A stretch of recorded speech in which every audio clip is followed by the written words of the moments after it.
Hi students, welcome to English by Sandeep sir YouTube channel. So మనకు తెలంగాణలో 2026లో TET exams అనేవి start అవబోతున్నాయి అండి. So దానికోసం అని చెప్పేసి నేను ఇక్కడ మీకు కొన్ని ట్రిక్స్ టెక్నిక్స్ చెప్తాను, చాలా జాగ్రత్త చూసుకోండి నాన్న, ఓకేనా. సో ఈజీగా బెస్ట్ మార్క్స్ స్కోర్ చేయాలి అంటే ఎగ్జామ్ హాల్లో మనము ఎలాంటి క్వశ్చన్స్ని ఎలాంటి క్వశ్చన్స్ని అటెంప్ట్ చేయాలి, ఎలాంటి క్వశ్చన్స్ని రిజెక్ట్ చేయాలి, అదేవిధంగా ఎప్పుడు ఏ క్వశ్చన్ స్టార్టింగ్లో మనం ఏ క్వశ్చన్స్ ఆన్సర్ చేయాలి, లాస్ట్లో ఏ క్వశ్చన్స్ ఆన్సర్ చేయాలి, ఓకేనా. ఇవన్నీ ట్రిక్స్ టెక్నిక్స్ క్లియర్గా చెప్తాను. వీడియోని స్టార్టింగ్ నుంచి ఎండింగ్ వరకు క్లియర్గా చూడండి, ఓకేనా. జస్ట్ ఇది మనకు 10 minutes వరకు ఉంటుంది వీడియో. ఈ వీడియోని క్లియర్గా చూడండి, మీకు ఒక ఐడియా అనేది వస్తుంది అనమాట, ఓకేనా. రైట్, ఫస్ట్ ఎగ్జామ్ స్టార్టింగ్ నుంచి మాట్లాడదాం. ఫస్ట్ మనకి ఇక్కడ 16 నుంచి ఎగ్జామ్ స్టార్ట్ అవబోతున్నాయి, 16 నుంచి 22 వరకు అండి, ఓకేనా. ఫస్ట్ నేను ఏం చెప్తున్నాను అంటే లాస్ట్ ఇయర్, ఓకేనా. లాస్ట్ సారి జనవరిలో టెట్ ఎగ్జామ్ రాసినప్పుడు ఎంతోమంది స్టూడెంట్స్ ఎగ్జామ్ హాల్కి టైంకి రీచ్ అవ్వలేకపోయారు అండి. ఫస్ట్ పాయింట్ అది. ఇప్పుడు మనకి ఎగ్జామ్స్ ఏ టైం నుంచి ఏ టైం వరకు అండి? మార్నింగ్ షిఫ్ట్ వాళ్ళకైతేనేమో 9 to 11:30, ఓకేనా. అదే ఆఫ్టర్నూన్ షిఫ్ట్ వాళ్ళకైతేనేమో 2 to 4:30. ఇవి మనకు టైమింగ్స్ మొత్తం 2.5 hours, 150 క్వశ్చన్స్ కదా. మొత్తం 2.5 hours అండి, 150 minutes టైం ఇచ్చారు. చెప్తున్నాను చూడండి. 9కి మనకి ఎగ్జామ్ స్టార్ట్ అవుతుంది అంటే అక్కడ ముందే మనకు లోపలికి పంపుతారు. పంపినప్పుడు నేనేమంటున్నాను అంటే ఇప్పుడు మనకు వానలు కూడా పడుతున్నాయి, ఓకేనా. వానలు కూడా స్టార్ట్ అయ్యాయి, పడుతూనే ఉన్నాయి. కాబట్టి వాన పడ్డప్పుడు మనకి ఎక్కడైనా సరే ట్రాఫిక్ ఉండే ఛాయిస్ ఉంటుంది, ఓకేనా. బస్సుకి ఏదైనా సరే జరిగే ఛాయిస్ ఉంటుంది. కాబట్టి నేనేమంటున్నాను అంటే ఎంత పాసిబుల్ అయితే అంత ఎర్లీగా వెళ్ళడానికి ట్రై చేయండి, ఎంత పాసిబుల్ అయితే అంత ఎర్లీగా వెళ్ళండి, ఓకేనా. 9కి ఎగ్జామ్ అంటే నేను చెప్తున్నాను కదా, 7:30కే అక్కడ ఉండండి, ఏం కాదు, ఏం పర్లేదు, ఓకేనా. మీకు చాలా దగ్గరగా ఉంది సెంటర్, నేను 100% ఈజీగానే వెళ్ళగలుగుతా సార్ అనుకుంటే 8 వరకు ఉండేలాగా చూసుకోండి. కానీ కొంచెం నాకు దూరమే సార్ సెంటరు, ఓకేనా, దూరమే కాబట్టి నేను కంపల్సరీ వెళ్ళాలి సార్ అనుకున్న వాళ్ళు 7:30కే అక్కడ ఉండేలాగా చూడండి, ఏముంది, ఓకేనా. 7:30కి అక్కడ ఉండేలాగా చూడండి నాన్న. ఇన్ సర్వీస్ టీచర్స్ అయినా సరే, డిఎస్సి కోసం రాసే వాళ్ళైనా సరే 7:30కే, ఓకేనా. మార్నింగ్ టిఫిన్ బాక్స్ పెట్టుకొని వెళ్ళారంటే చాలు, టిఫిన్ బాక్స్ ఒక వాటర్ బాటిల్ తీసుకొని వెళ్ళండి, లైట్ ఫుడ్ తినండి, ఓకేనా. ఎగ్జామ్ ముందు మాత్రం లైట్ ఫుడ్ తినండి, ఓకేనా. ఇడ్లీ కానీ రైస్ తిన్నా కానీ కొంచెమే రైస్ తినండి, అంతేగాని ఆయిల్ ఫుడ్ తినకండి. ఈ పులిహోర కానీ, ఓకేనా, కిచిడి కానీ ఇలాంటి ఆయిల్ ఫుడ్ అస్సలు తినకండి.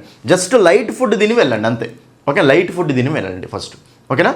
దూరం ఉన్న వాళ్ళైతే 7:30కే వెళ్ళేలాగా చూసుకోండి, దగ్గర ఉన్న వాళ్ళు 8 వరకు వెళ్ళేలాగా చూసుకోండి. ఎందుకంటే ఇప్పుడు వర్షాకాలం సీజన్. పోయినసారి ఎంతోమంది స్టూడెంట్స్ చిన్న ట్రాఫిక్ ఇష్యూస్ వల్ల, ఓకేనా, అదేదో ఇష్యూస్ వల్ల చాలామంది స్టూడెంట్స్ ఎగ్జామ్ హాల్కి టైంకి రీచ్ అవ్వలేకపోయారు.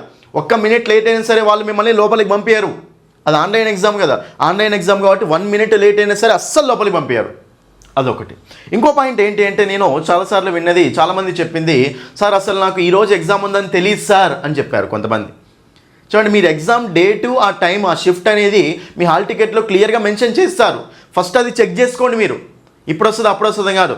16 నుంచి 22 వరకు మనకి ఎగ్జామ్స్ ఉన్నాయి కదా, ఉన్నాయి కాబట్టి నేను ఏమంటున్నాను అంటే ఎగ్జామ్, ఓకేనా, ఎగ్జామ్ ఏ రోజు ఉంది, ఏ షిఫ్ట్కి ఉంది, ఏ టైంకి ఉంది ఎగ్జామ్, ఓకేనా, అది మాత్రం క్లియర్గా చూసుకోండి ఫస్ట్ ఆఫ్ ఆల్. అది చూసుకున్న తర్వాత ఎగ్జామ్ హాల్కు ముందే వెళ్ళేలాగా చూసుకోండి నాన్న. ఇంకా 2 o'clock షిఫ్ట్ అంటే మీరు సింపుల్గా 12 o'clock ఉండేలాగా చూసుకోండి. ఆఫ్టర్నూన్, ఓకేనా. ఆఫ్టర్నూన్ చేసుకోండి, ఆఫ్టర్నూన్ లంచ్ చేసుకోండి, ఓకే, లంచ్ చేసేసి వెళ్ళిపోండి నాన్న, అంతే, ఓకేనా. కాబట్టి ఇది నేను చెప్పేది, ఓకే. ఫస్ట్ అయితే మీరు ఇది ముందే వెళ్ళేలాగా చూసుకోండి. తర్వాత నేను చెప్పేది ఏంటంటే ఎగ్జామ్ హాల్కి రీచ్ అవుతారు కదా, హాల్లోకి ఎంటర్ అవుతారు కదా, హాల్లోకి ఎంటర్ అయిన తర్వాత, ఓకే, చూడండి, హాల్లోకి ఎంటర్ అయిన తర్వాత నేను ఒకటే చెప్తున్నాను, ఎగ్జామ్ స్టార్ట్ అయ్యే కంటే ముందే హాల్లోకి ఎంటర్ అయిన తర్వాత ఒక 4 to 5 minutes అండి, 4 to 5 minutes హాల్లో ఎంటర్ కాగానే మీకు ఎగ్జామ్ ఏం స్టార్ట్ చేయరు. ఎగ్జాక్ట్గా 9 స్టార్ట్ అవుతుంది ఎగ్జామ్, 9 కంటే ముందే లోపలికి పోతారు. 4 to 5 minutes, ఓకేనా, 4 to 5 minutes మంచి పీస్ఫుల్గా కళ్ళు మూసుకొని యోగా లాగా చేసుకోండి, ఓకే, జస్ట్ ధ్యానం లాగా చేసుకోండి, మెడిటేషన్ చేసుకోండి అంతే, ఓకేనా. 4 to 5 minutes కళ్ళు మూసుకొని, ఓకేనా, మంచి నచ్చిన ప్లేస్ని మంచిగా తలుచుకుంటూ ఒక 4 to 5 minutes మెడిటేషన్ చేసుకోండి కంపల్సరీ. మైండ్ అనేది ఫ్రీ అయిపోతుంది అనమాట, మైండ్ అనేది ఫ్రీ అయిపోతుంది, ఓకేనా. కాబట్టి ఇది సెకండ్ పాయింట్ అండి, ఓకేనా. నెక్స్ట్ నేను చెప్పేది ఏంటి అంటే ఎగ్జామ్ స్ట్రాటజీకి చూడండి ఇక్కడ. మీరు, ఓకేనా, ఎగ్జామ్ అనేది స్టార్ట్ చేస్తారు కదా, ఎగ్జామ్ అనేది స్టార్ట్ చేసిన తర్వాత క్వశ్చన్స్ అనేవి చేస్తూ ఉంటారు కదా. ఫస్ట్ ఆఫ్ ఆల్ నేను మాట్లాడేది దేని గురించి అంటే ఎగ్జామ్ రాసేటప్పుడు ఫస్ట్ మీ మైండ్ ఎప్పుడైనా సరే న్యూట్రల్గా ఉండాలి. మీ మైండ్ ఎలా ఉండాలి చెప్పండి? న్యూట్రల్గా ఉండాలి. ఈజీ క్వశ్చన్స్ వచ్చాయని ఎగ్జైట్ అవ్వద్దు, హార్డ్ క్వశ్చన్స్ వచ్చాయని చెప్పేసి సో అక్కడ మీరు నర్వస్ అవ్వద్దు అండి. ఎగ్జైట్మెంట్, నర్వస్ ఈ రెండు పనికిరావు. న్యూట్రల్గా ఉండండి, సింపుల్గా ఒక లేమ్యాన్ లాగా ఉండండి అక్కడ ఎగ్జామ్. ఓకేనా? కాబట్టి కంపల్సరీ నేను చెప్పేది ఇదే ఫస్ట్ ఆఫ్ ఆల్. సో నేను చెప్పేది ఏంటి అంటే సో మీరు ఎగ్జామ్ హాల్లో న్యూట్రల్గా ఉండాలి. ఓకేనా? సో టఫ్ క్వశ్చన్స్ వచ్చాయని నర్వస్ అవ్వద్దు. ఈజీ క్వశ్చన్స్ వచ్చాయని చెప్పేసి మీరు ఎప్పుడు కూడా సరే ఓకేనా ఈజీ క్వశ్చన్స్ వచ్చాయని చెప్పేసి సో ఎగ్జైట్ కూడా అవ్వద్దు అనమాట. న్యూట్రల్గా ఉండండి చాలు. మీకు వచ్చిందంటే మిగతా వాళ్ళకు కూడా సేమ్ అదే పేపర్. మీకు హార్డ్ వస్తే మిగతా వాళ్ళకు కూడా హార్డ్ పేపరే, మీకు ఈజీగా వస్తే మిగతా వాళ్ళకు కూడా ఈజీ పేపరే. ఏముంది అక్కడ? ఓకేనా?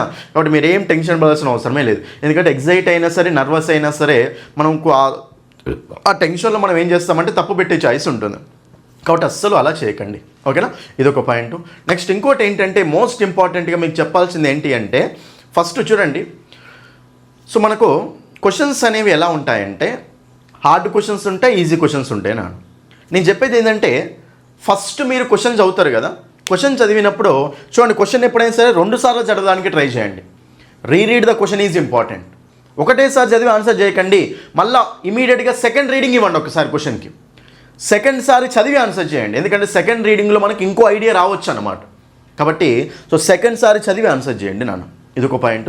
నెక్స్ట్ ఇంకోటి ఏంటంటే మీకు చెప్పాల్సింది స్టార్టింగ్లో ఎప్పుడైనా సరే ఓకేనా టోటల్గా మనకు 150 క్వశ్చన్స్ కదా, 150 క్వశ్చన్స్లో ఈజీగా మనకు 150 క్వశ్చన్స్లో ఈజీగా మనకు ఒక 100 వరకు ఓకేనా 100 క్వశ్చన్స్ వరకు లేకపోతే 80 to 100 అండి చెప్పాలంటే. సో 80 to 100 క్వశ్చన్స్ అయితే సో మీడియం లెవెల్లోనే ఉంటాయి, మరీ అంత హై లెవెల్ అయితే ఉండవు. ఓకేనా? సరే 100 కాకపోయినా సరే కనీసం 80 క్వశ్చన్స్ అన్న 80 క్వశ్చన్స్ అయితే ఈజీగా ఓకేనా సో మీడియం లెవెల్లోనే ఉంటాయి. 80 క్వశ్చన్స్ మీడియం లెవెల్లోనే ఉంటాయి అంటే ఈజీ లెవెల్లోనే, ఈజీ టు మీడియం అంటే జనరల్గా సో కొంచెం చదివిన వాళ్ళు అయితే ఈజీగా ఆన్సర్ చేసేటట్టు ఉంటారు అండి, ఈజీగా ఆన్సర్ చేసేటట్టు ఉంటారు. కాబట్టి ఫస్ట్ నేను చెప్పేది ఏంటి అంటే ఈ 150 క్వశ్చన్స్లో ఫస్ట్ ఈజీ క్వశ్చన్స్ని సాల్వ్ చేయడానికి ట్రై చేయండి. ఈజీ క్వశ్చన్స్కి ఆన్సర్ చేయండి. ఫస్ట్ ఈజీగా ఉండే క్వశ్చన్స్ ఉంటాయి కదా ఆ క్వశ్చన్స్కి ఆన్సర్ చేయండి. ఫస్ట్ ఈజీ క్వశ్చన్స్కి ఆన్సర్ చేయండి. ఓకేనా? తర్వాత మళ్ళీ సెకండ్ రౌండ్లో హార్డ్ క్వశ్చన్స్ అనేవి చూసుకుంటూ వెళ్ళండి అంతే. ఎందుకంటే ఇలా వెళ్తే మనకి ఏమవుతుందంటే పేపర్ అన్ని క్వశ్చన్స్ చూడవచ్చు.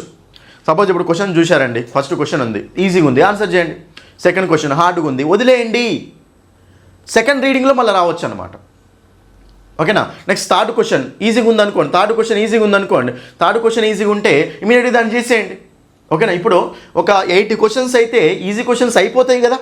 80 క్వశ్చన్స్ అంటే అయిపోయినాయి అంటే ఒక 80 minutes అంటే ఒక సో సింపుల్గా గంటలోనే అయిపోతాయి అవి. 80 ఈజీ క్వశ్చన్స్ ఉన్నాయంటే 80 ఈజీ క్వశ్చన్స్ గంటలోనే అయిపోతాయి. మిగతా గంటన్నర ఉంటుంది కదా ఆ గంటన్నర సెకండ్ రౌండ్ రండి, అప్పుడు హార్డ్ క్వశ్చన్స్ని సాల్వ్ చేసుకుంటూ రండి, అప్పుడు ఈజీగా మొత్తం అన్ని క్వశ్చన్స్ అయితే అయిపోతాయి. అంటే నేను ఎందుకు ఇది చెప్తున్నాను అంటే మీరు 150 క్వశ్చన్స్ 1 by 1 అన్ని క్వశ్చన్స్ చేసుకుంటూ వెళ్ళారనుకోండి, అన్ని క్వశ్చన్స్ సాల్వ్ చేసుకుంటూ వెళ్ళారు, ఆన్సర్ పెట్టుకుంటూ వెళ్ళారనుకోండి, లాస్ట్లో ఒకవేళ ఈజీ క్వశ్చన్స్ ఉంటే ఏం చేస్తారు?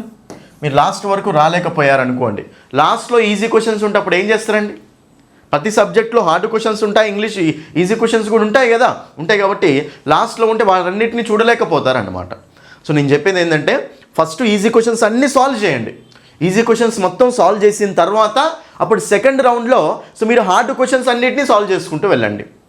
అప్పుడు ఈజీ క్వశ్చన్స్ అయితే అన్నీ అయిపోతాయి మీకు. అంటే సో 70 to 80 క్వశ్చన్స్ అయితే 80 మార్క్స్ వచ్చినట్టే మీకు.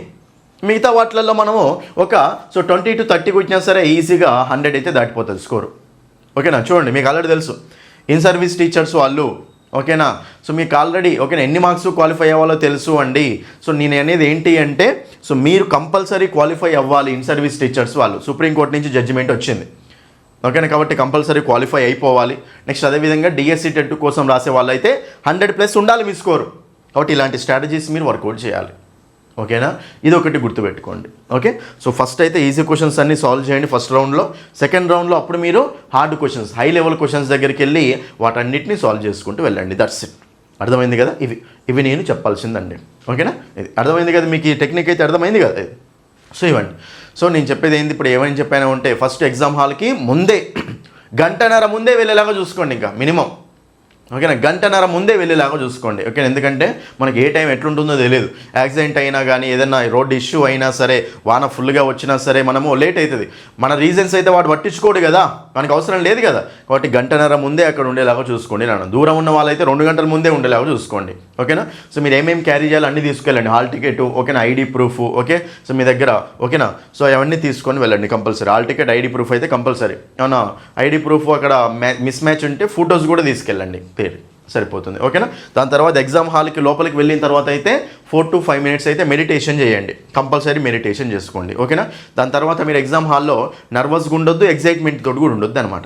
స్టార్టింగ్ క్వశ్చన్సే కొంతమందికి హార్డ్గా వస్తాయి, ఏం భయపడకండి. అన్ని హార్డ్ క్వశ్చన్స్ అయితే ఉండవు కదా, ఈజీ క్వశ్చన్స్ కూడా ఉంటాయి కదా, కాబట్టి వాటిని సాల్వ్ చేసుకుంటూ వెళ్తే సరిపోతుంది. ఓకేనా? అదొక పాయింట్, రైట్. నెక్స్ట్ ఇంకోటి ఏంటి అంటే మీకు చెప్పింది రీరీడ్ ద క్వశ్చన్ ఒకటేసారి చదవకండి, 2 సార్లు చదివి ఆన్సర్ చేయడానికి ట్రై చేయండి. ఓకేనా? అదొకటి. నెక్స్ట్ మనకి ఈజీ క్వశ్చన్స్ అండి. సో ఫస్ట్ రౌండ్లో ఈజీ క్వశ్చన్స్ అన్నిటినీ సాల్వ్ చేయండి. ఈజీగా ఉన్నాయంటే కంపల్సరీ మనకు తొందరలోనే కంప్లీట్ అయిపోతాయి. తెలిసిన క్వశ్చన్స్ అన్ని సాల్వ్ చేసుకుంటూ వెళ్ళండి. ప్రతి సబ్జెక్ట్లో ఈజీ క్వశ్చన్స్ ఉంటాయి, తెలిసిన క్వశ్చన్స్ ఉంటాయిగా, అవన్నీ కంప్లీట్ అవుతాయి అనమాట.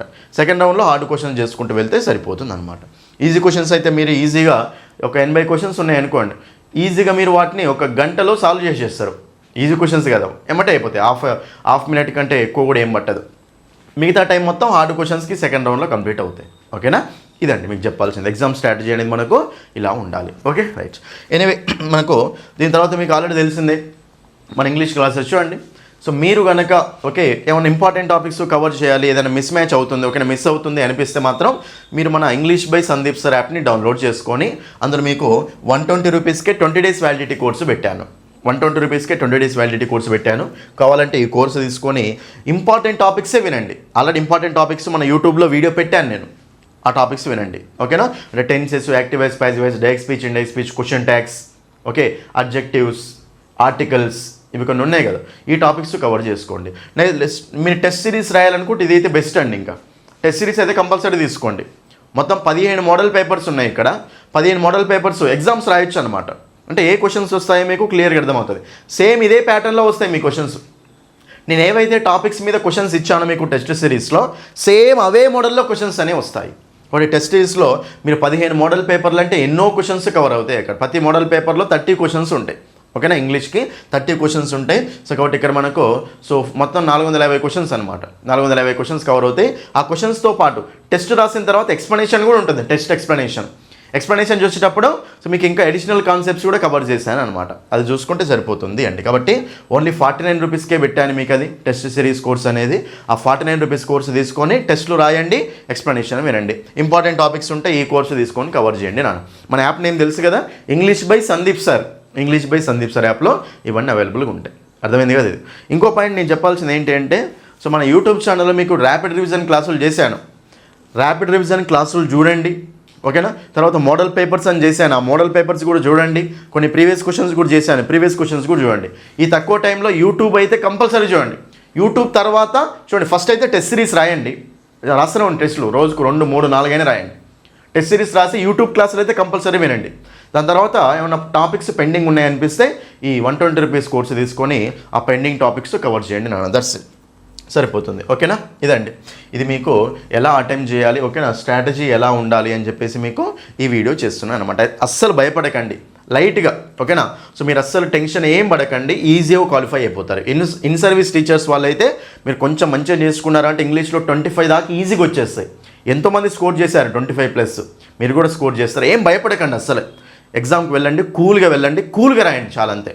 మైండ్లో మాత్రం ఎలాంటి థాట్స్ పెట్టుకోకండి. కూల్గా రాశారు అంటే ఈజీగా క్వాలిఫై అయిపోతారండి.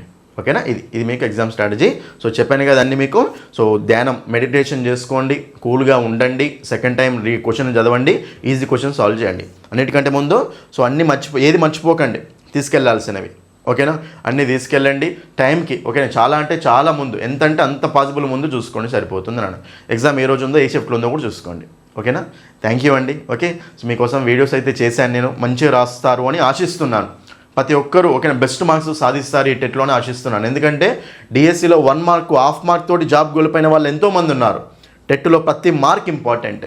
ఓకేనా? సో ఇప్పటి నుంచి అయితే మీరు సో 1 మినిట్ కూడా వేస్ట్ చేయకండి. ప్రతి మినిట్లో ఏదో ఒకటి నేర్చుకోవడానికి ట్రై చేయండి. ప్రతి మినిట్లో ఏదో ఒక కాన్సెప్ట్ ఏదైనా సరే నేర్చుకోవడానికి ట్రై చేయండి. మీకు బెస్ట్ మార్క్స్ ఈజీగా వచ్చేస్తాయి. ఓకేనా? సో రివైజ్ చేయండి. చదివింది మొత్తం రివిజన్ కావాలి. రివిజన్ అయితేనే మీ మైండ్లో ఉంటుంది. Okay, thank you. All the best అండి అందరికీ. మంచిగా రాయండి. Thank you.